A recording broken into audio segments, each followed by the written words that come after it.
ভাইয়া সবসময় বলে যে আমি দেশে আসবো, ঢাকায় আসবো, এটা দেখতে চাই আমি। ঠিক আছে? সো অনেকদিন দেশে আসে না তো ভাইয়া, যার কারণেই আসলে এরকম আরকি।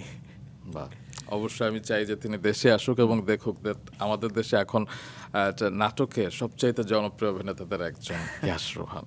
তো তুমি ছোটবেলায় পাইলটও হতে চেয়েছিলে, যেটা ম্যাক্সিমাম ছেলের একটা আমি ড্রিম থাকে। ছোটবেলায় অনেক কিছু হইতে চাইছিলাম। যেমন? মানে ভাই আমি ট্যাক্সি ড্রাইভার হইতে চাইছিলাম আহ! ছোটবেলায়। হ্যাঁ, বিকজ আমি ছোটবেলা থেকেই আমার কেন জানি আমি জানি না, আমার ড্রাইভিং এর প্রতি একটা নেশা ছিল। নেশা ছিল। মানে আমি এটা হতে পারে ভিডিও গেম থেকে। আমি ছোটবেলা থেকে প্রচন্ড পরিমাণ নিড ফর স্পিড, এই ধরনের জিটিএ, মাফিয়া এই ধরনের গেম-টেম খেলতাম, যেখানে আমাকে অনেক গাড়ি-টাড়ি চালাতে হতো।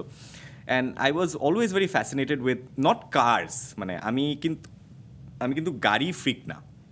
আচ্ছা, মানে অনেকে থাকে রাস্তায় না, যে কোনো কিছু না, কিংবা না, মানে ব্যাপারটা এরকম যে আমি এমন না যে ও আচ্ছা আমাকে ওই গাড়িটা কিনতে হবে, আমি আমার গাড়িতে এইটা সেট করব, আমি আমার গাড়িতে নতুন ইঞ্জিন লাগাবো, এই বুস্টার লাগাবো, আমার এই ফ্যাসিনেশনটা নাই। বাট আমি খুব ড্রাইভ করতে এনজয় করি। সেটা স্থল, জল, আকাশ যে কোনো জায়গা। এখন সেটা তো জানি না, আমি জাহাজ আর এই প্লেন তো কখনো চালাই নাই। সো সেটা চালাইলে হয়তো বুঝতে পারতাম যে ওটা আমি এনজয় করি কিনা।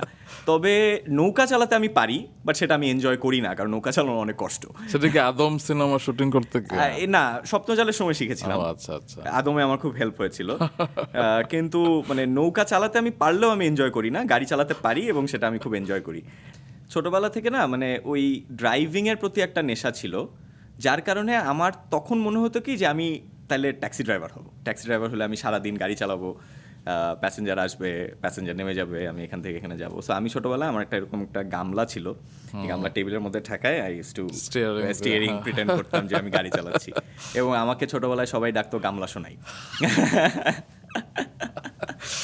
বাহ! একটা নাম পেয়ে গেলাম। এখন থেকে আমরাও ডাকতে পারবো আরকি।